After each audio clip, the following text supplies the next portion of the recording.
tempat ini untuk kebenaran masih sangat gelap, untuk terang masih sangat gelap, karena Alkitab pun menjadi barang yang sangat berharga di sana.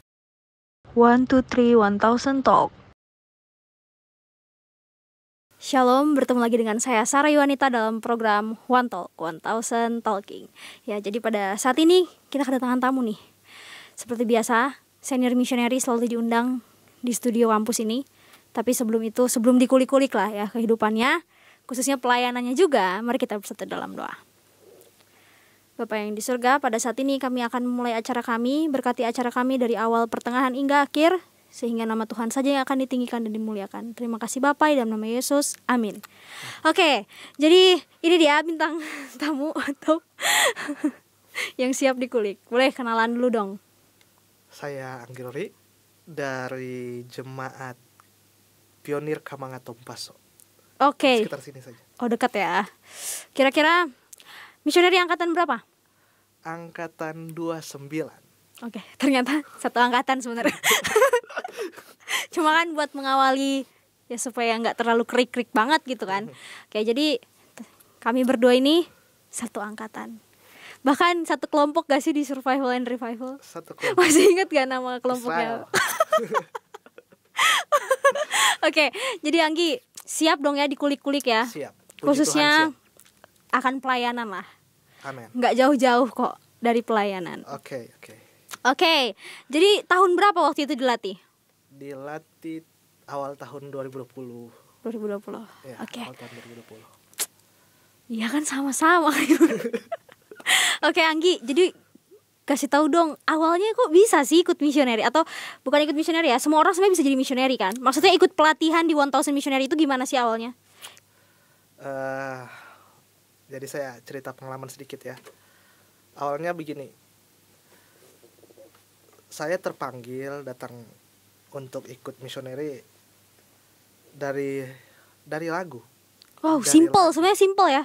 Simple. Sebenarnya simple, dikuatkan melalui lagu. Sebenarnya awalnya pernah ada misioneri juga datang di jemaat saya, terus mereka buat panggilan begitu.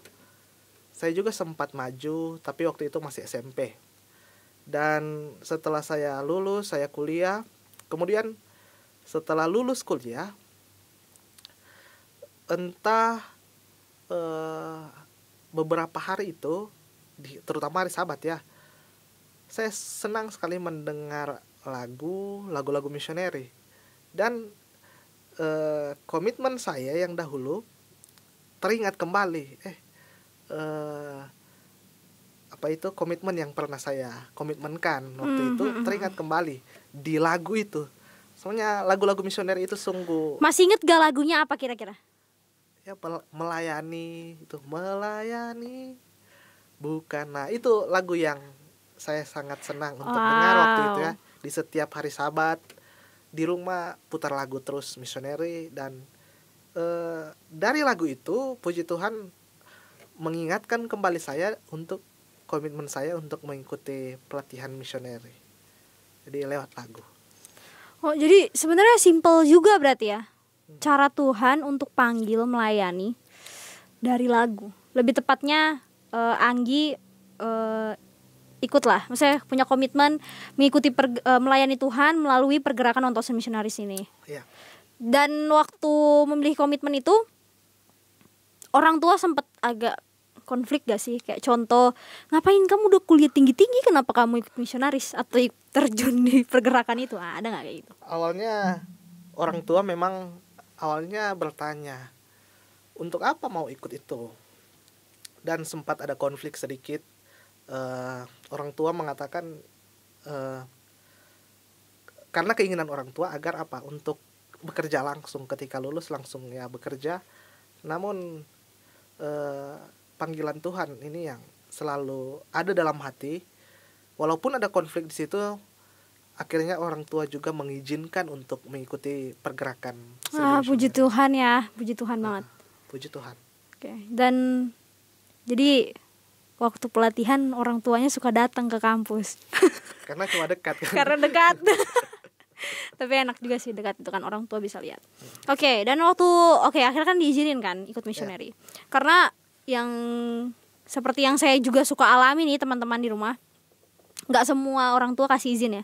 Bukan mereka melarang atau apa sih, sebenarnya ya ngapain jauh-jauh, ya udah pelayanan kan bisa di gereja, bisa di rumah dan lain sebagainya. Tapi pada saat itu karena Anggi sudah ingat komitmen, Ya. kayak seakan tuh lagu kayaknya buat Anggi gitu kan.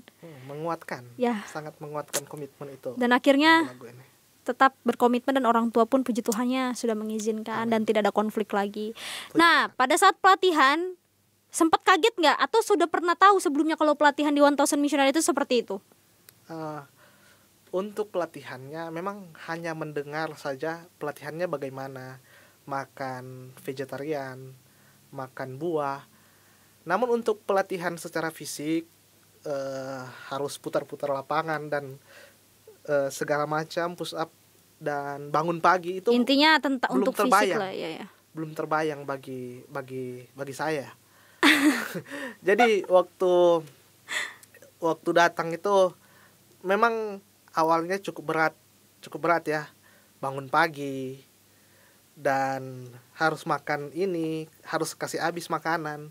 Namun puji Tuhan bisa selesai dengan pertolongan Tuhan sampai selesai mengikuti pelatihannya. Itu karena pertolongan Tuhan saja. Wow. Memang kalau tanpa pertolongan Tuhan ya kita bukan apa-apa sebenarnya kan. Tapi Tuhan yang menolong. Tapi sebelumnya pernah olahraga nggak sebelum ikut misioneri ya? Olahraga badan tidak sih, karena kebanyakan ya main game atau Oh, e-sport. jadi olahraga jari ya? Olahraga Sama olahraga mata. Oke. Jadi wah. Nah, ngomong-ngomong, tadi kan Anggi bilang kalau Anggi itu gamers kan otomatis ya. Gamers kayak gitu. Sempet gak sih kayak aduh HP kan dikumpul nih. Sempet kayak aduh gak bisa nih aku kalau gak main game satu kart. Ya intinya ada gak perasaan-perasaan kayak gitu?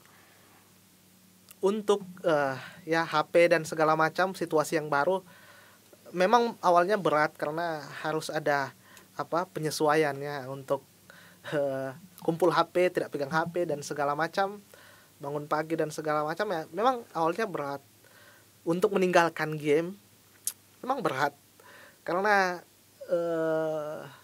bertahun-tahun juga main game dan teman-teman juga kebanyakan main game dan ya berat untuk meninggalkan kalau mau dibilang zona nyaman. Tapi panggilan Tuhan ya, puji Tuhan tetap manggil saya dan dengan pertolongan Tuhan bisa melesaikan pelatihan walaupun memang awalnya berat. Jadi harus ada memang harus berkomitmen ke Tuhan. Saya mau melayani Tuhan, saya harus lepas HP dan lepas semua, lepas pacar, lepas HP, lepas orang tua. Oh, jadi waktu itu pernah ada pacar? Puji Tuhan ada. Jadi karena udah berkomitmen dikasih putus. Semua lepas. Jadi HP, pacar, orang tua juga harus ya. Lepas, fokus dulu 1 tahun untuk pelayanan Tuhan. Oke. Wow, berarti memang semua memang ditinggalkan. Oke. Nah, waktu pelatihan Anggi, hal terberat apa yang Anggi rasa, saya tidak mampu, tapi ternyata Tuhan mampukan? Hal terberat yang paling saya rasa berat itu lari-lari di lapangan, lari di keliling kampus ya. Keliling kampus. Saya juga nggak kuat. Saya waktu itu saya pernah berdoa begini. Waktu sementara lari saya tutup mata terus saya berdoa, Tuhan, biar itu tasonin tahu mau bagaimana ini semua mati ini karena saking setitik ada tenaga kalau mau bilang titik nol lah ya. Nah, cuma puji Tuhan ya dimampukan semua oleh Tuhan. Wow, jadi puji Tuhan. Memang ya itulah pelatihan yang dilatih ya untuk mengikuti misioneri. Oke.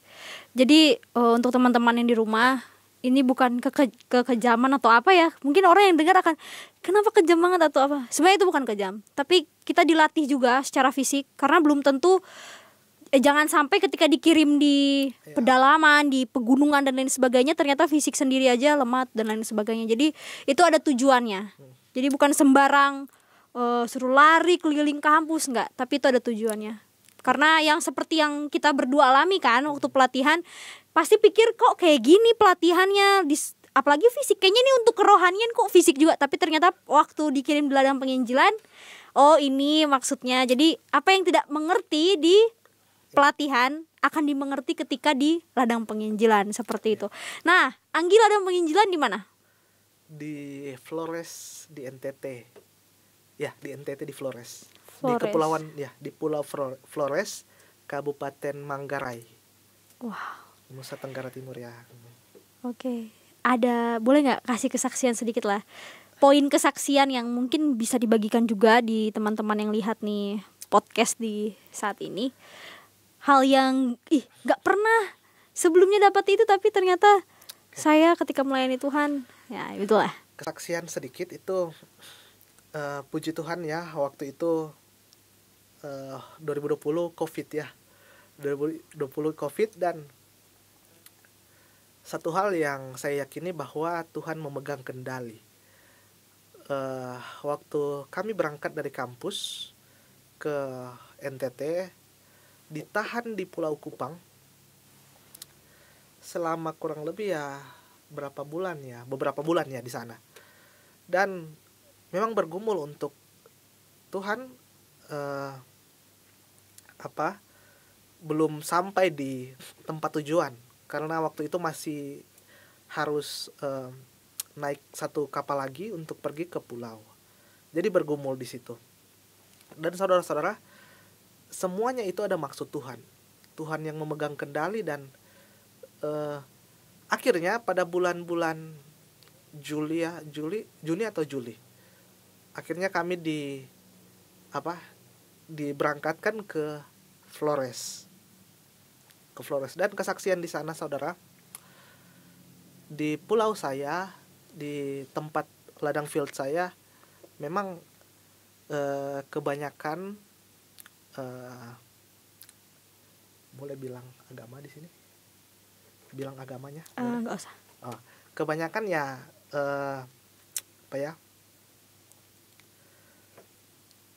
bukan Advent. Dan saudara, saya di sana hanya sekitar 5 orang, 2 keluarga di tempat saya melayani sebenarnya. Di wilayah saya hanya 2 keluarga, dan puji Tuhan saudara, saya dan partner saya waktu itu namanya Alroy Kroyan melayani di sana. Dan satu hal yang saya ingin saksikan, ketika ada banyak pergumulan yang terjadi di sana, Tuhan menolong saya. Waktu itu saya tidak tahu Tuhan bagaimana saya harus mengabarkan akan firman Tuhan, atau Tuhan buka jalan. Saya tidak tahu bagaimana. Namun saya dipertemukan dengan orang-orang yang rindu, orang-orang yang setia, yang tulus hati untuk mencari kebenaran. Saya bertemu dengan salah seorang bapak yang sangat dihormati di kampung situ ya, di kampung, kayak kepala sukunya gitu. Iya, kayak begitu. Sebenarnya bukan di kampung situ, di kampung sebelah, di kampung seberangnya. Karena waktu itu memang kami dengan anggota jemaat di sekitar sering mengunjungi kampung-kampung yang bertetangga dengan kampung itu ya. Okay. Nah, saya bertemu dengan opa itu. Terus saudara, ya di setiap malam ada kalanya kami datang ke sana terus memberitakan akan firman Tuhan. Karena di sana saudara, yang satu hal yang saya sangat lihat sangat kurang di sana adalah Alkitab. Untuk tempat saya di sana, orang yang mempunyai Alkitab itu hanya orang-orang kaya. Padahal di kampung sangat sulit orang-orang memiliki Alkitab, karena kebanyakan hanya 1 atau 2 orang yang bisa dikatakannya berada di sana. Karena jalan pun di sana harus naik truk, bukan naik oto-oto atau mobil-mobil pada umumnya ya. Pada umumnya di sini ya. Jadi sangat sulit. Dan Alkitab ini merupakan satu hal, barang yang kalau dibilang orang-orang sana sangat suka sekali kalau ada Alkitab. Ini kesaksian saya, saudara. Waktu itu saya bertemu dengan opa ini, dia meminta akan Alkitab. Dia meminta Alkitab. Saya ada bawa Alkitab. Waktu itu saya kasih tinggal ke orang di situ ya, ke orang di kampung itu. Saya kasih tinggal, mereka, oh pinjam Alkitab boleh. Saya kasih tinggal. Terus saya juga memberitahu kepada anggota jemaat yang ada di situ bahwa mereka di sini sangat ingin kalau ada Alkitab, dan anggota jemaat juga tahu karena waktu itu kami berdiskusi, dorang katakan kalau boleh dorang minta Alkitab. Dan saudara, puji Tuhan ada anggota-anggota jemaat ini ya, kurang lebih 5 orang ya, untuk orang tua dan anak-anak ada 3 orang. Mereka mengumpulkan akan Alkitab yang ada pada mereka, terus terkumpullah kurang lebih ada 5 Alkitab. Terkumpul, terus kami bagikan ke opa ini ya, opa dan di tetangga-tetangga sekitar. Bagikan ke keluarga opa, kami bagikan akan Alkitab, dan mereka sangat senang, saudara. Mereka sangat senang. Saya sangat prihatin karena di mana kebenaran firman Tuhan ini harus tersebar di seluruh dunia, sedangkan tempat ini untuk kebenaran masih sangat gelap, untuk terang masih sangat gelap, karena Alkitab pun menjadi barang yang sangat berharga di sana. Dan saudara, puji Tuhan, ketika opa ini baca Alkitab, dia senang, dia mengatakan, oh dia senang baca kitab Mazmur. Dan yang saya pikir, oh puji Tuhan, ini kebenaran setidaknya sudah ada di keluarga dari opa ini. Satu kali dia bilang begini, dia datang bertemu dengan saya, dengan anggota keluarga Advent. Dia terus katakan, opa ini ya bermimpi begini. Waktu itu dia mimpi air terjun, terus kasih basah ke air terjun dari langit, terus turun dan dia basah dengan air terjun itu. Jadi dari langit.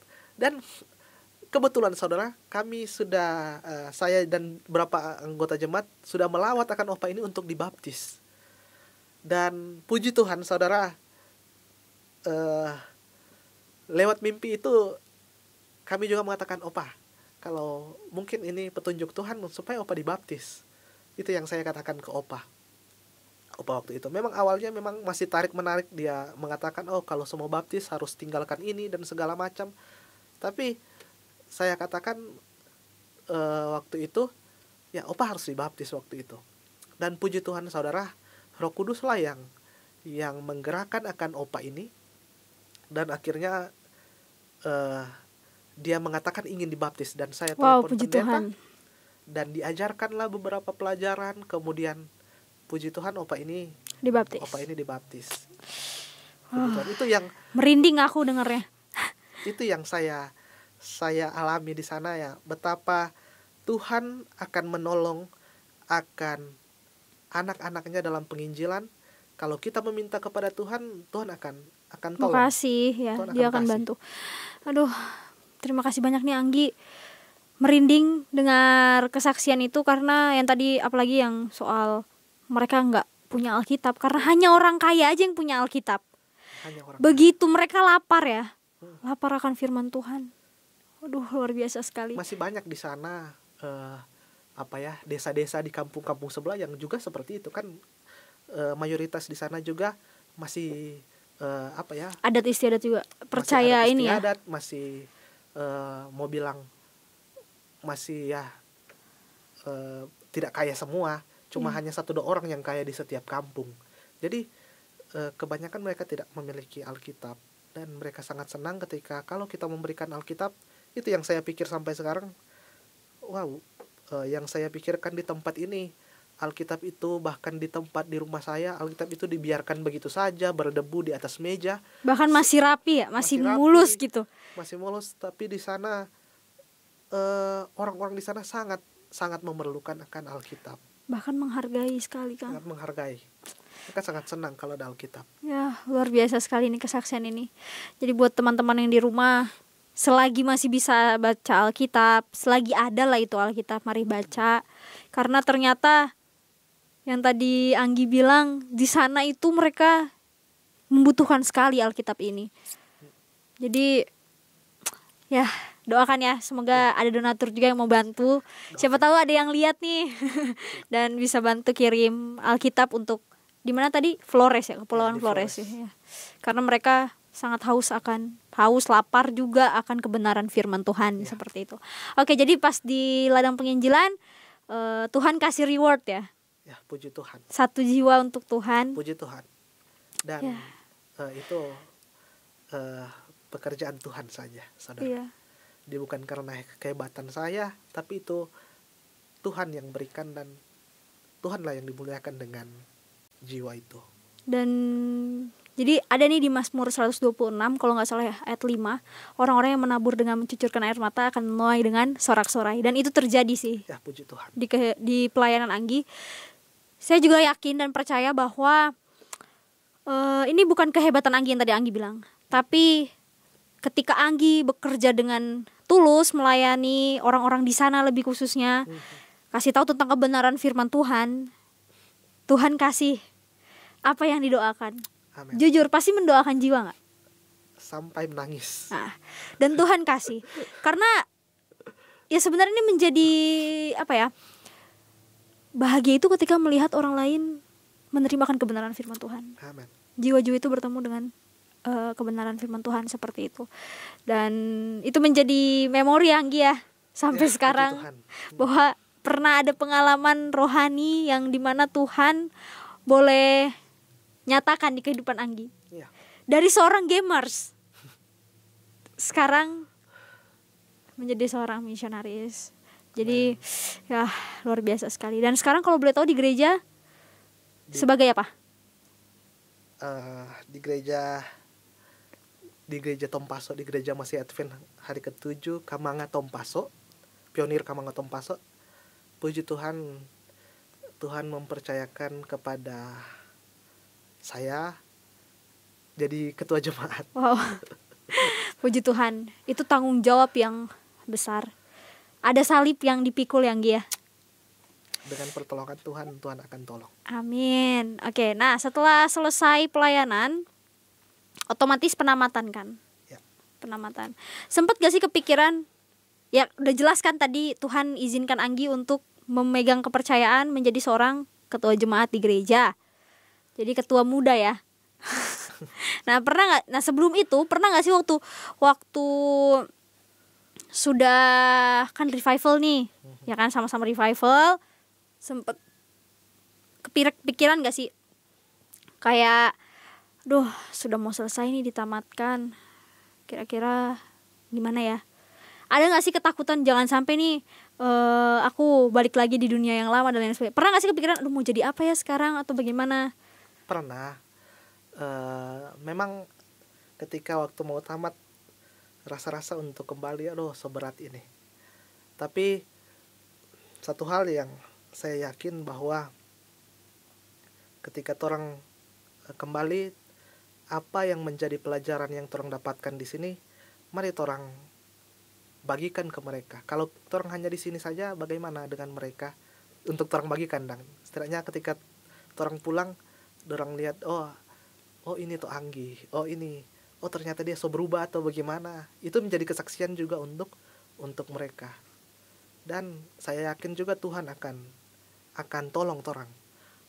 Mungkin kebiasaan dahulu akan datang mencobai lagi, tapi selalu diingat bahwa Tuhan tidak akan pernah membiarkan orang.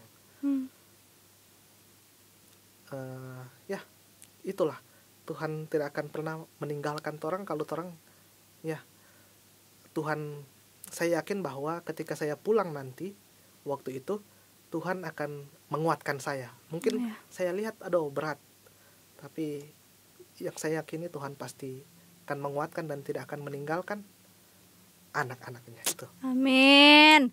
Ya, jadi Tuhan juga nggak pernah lah yang ngasih biar Anggi ini udah mau masuk jurang, masa Tuhan nggak tolong gitu. Oke, Anggi, sebelum menutup acara pada saat ini, satu pertanyaan terakhir ya. Oke. Menurut Anggi, apakah pelayanan itu harus ikut 1000 Missionaries dulu? Ini menurut Anggi saja ya. Saya akan menjawab ya. Begini, apakah pelayanan itu harus ikut Missionary dulu. misioneri? Pergerakan ini lebih tepatnya. Pergerakan misioneri. Jadi begini saudara,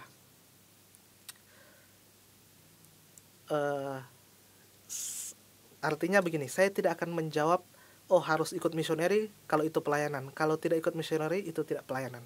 Saya tidak akan menjawab seperti itu.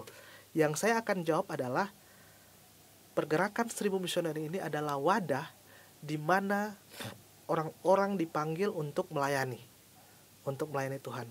Artinya ini wadah yang sangat penting untuk orang-orang muda, karena disinilah kita dilatih. Tapi begini saudara, bagaimana orang-orang muda akan tahu melayani kalau mereka tidak dilatih? Betul. Bagaimana orang-orang muda akan tahu melayani kalau mereka tidak dilatih? Jadi saya katakan begini, untuk melayani Tuhan tidak harus mengikuti pergerakan misioneri, tapi wadah untuk melatih orang-orang muda untuk melayani Tuhan ada di sini. Karena begini, kalau kita baca renungan pagi hari kemarin ya, saya sangat senang dengan renungan pagi ini. Ada satu kata yang dikatakan begini. Ya, renungan pagi kemarin ya. Segenap diri kita, segenap talenta, serta kecakapan yang kita miliki adalah milik Tuhan untuk dipersembahkan kepada pelayanannya. Segala talenta, mungkin kita di rumah ya bisa talenta ya, saya tahu komputer dan segala macam, mari kita persembahkan itu untuk Tuhan. Oke. Atau mungkin kita ada talenta ya bernyanyi dan segala macam, mari kita persembahkan itu untuk kemuliaan nama Tuhan. Dengan cara kita menyanyi seperti tadi, saya mengikuti misioneri dengan lagu. Karena lagu. Dengan kita menyanyi memuji muliakan nama Tuhan, kita juga dapat menarik orang untuk datang dekat kepada Tuhan. Dengan kita ya, mungkin saya memiliki talenta apapun yang Tuhan berikan, mari kita gunakan talenta itu untuk kemuliaan nama Tuhan, untuk pekerjaan Tuhan. Itu yang melayani Tuhan.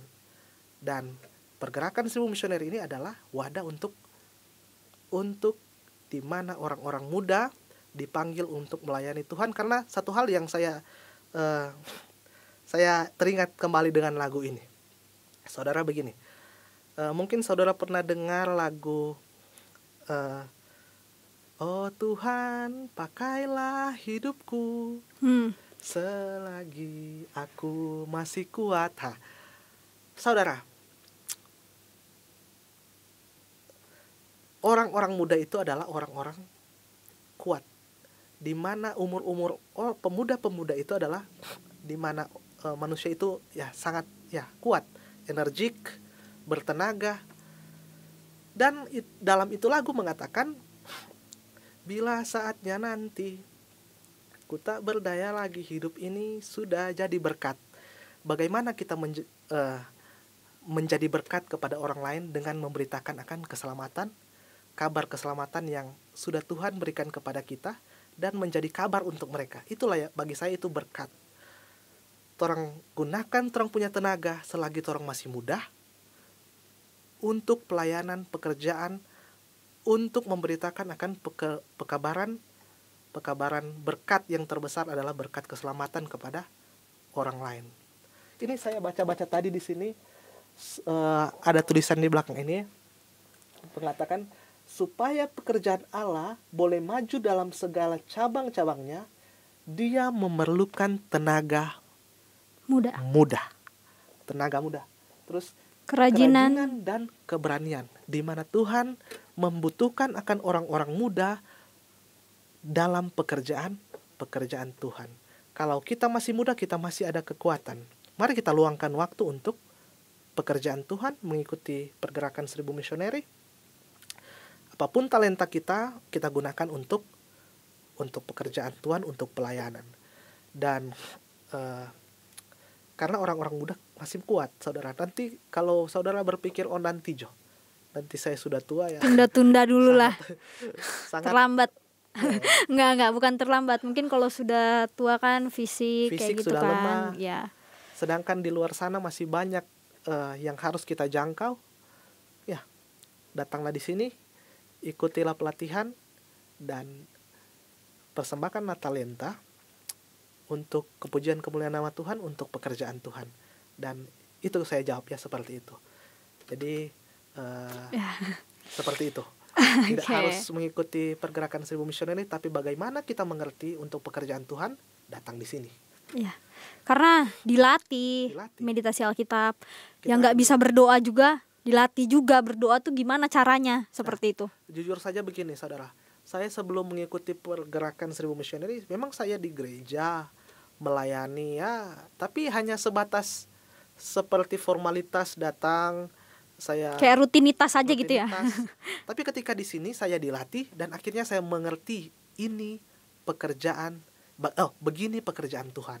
Wow. Nah, begini cara melayani Tuhan. Ini saya datang di sini, puji Tuhan ya, Tuhan memanggil saya di sini dan saya mengerti melayani Tuhan ini begini. Oke. Jadi ya puji Tuhan. Ya. Begitu. Kayak Anggi. Terima kasih banyak nih Anggi sudah mau dikulik-kulik akan pelayanan dengan Tuhan. Ini menguatkan sekali. Saya juga dikuatkan kembali dan mengingatkan kembali tentang pelatihan ya. Bahwa cara Tuhan itu luar biasa. Ingat, ini bukan untuk membanggakan diri sendiri atau apa, tapi ini untuk memuliakan Tuhan. Kenapa? Karena selama pelatihan itu bukan saya. Karena ternyata Tuhan yang menolong Amen. saya dan juga.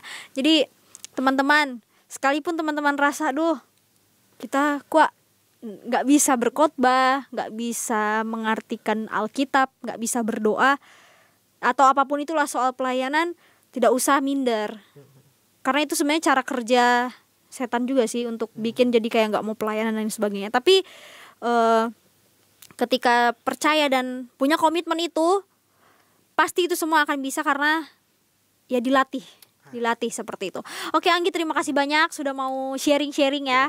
Dan sudah mau datang di kampus ini, khususnya mau dikulik nih dari program One Talking ini. Dan semoga kesaksian yang Anggi tadi sudah bagikan bisa menguatkan teman-teman di rumah. Dan jangan lupa untuk like, comment, share, dan subscribe video ini. Dan jangan lupa pencet tombol supaya kalau misalkan ada video yang baru, teman-teman langsung dapat notif seperti itu. Dan jangan lupa juga follow sosial media akun dari kampus 1000 Missionary Movement East Indonesia. Jadi sebelum tutup, mari kita bersatu di dalam doa. Bapa kami di surga, terima kasih banyak. Kami telah dikuatkan pada saat ini oleh kesaksian yang dibawakan oleh Anggi. Kiranya kesaksian ini bahkan pengalaman rohaninya bersama dengan Tuhan boleh menguatkan kami semua, dan khususnya untuk teman-teman yang menyaksikan akan video ini. Terima kasih Bapak, dalam nama Yesus kami berdoa dan mengucap syukur. Amin. Oke, terima kasih. Tuhan Yesus memberkati.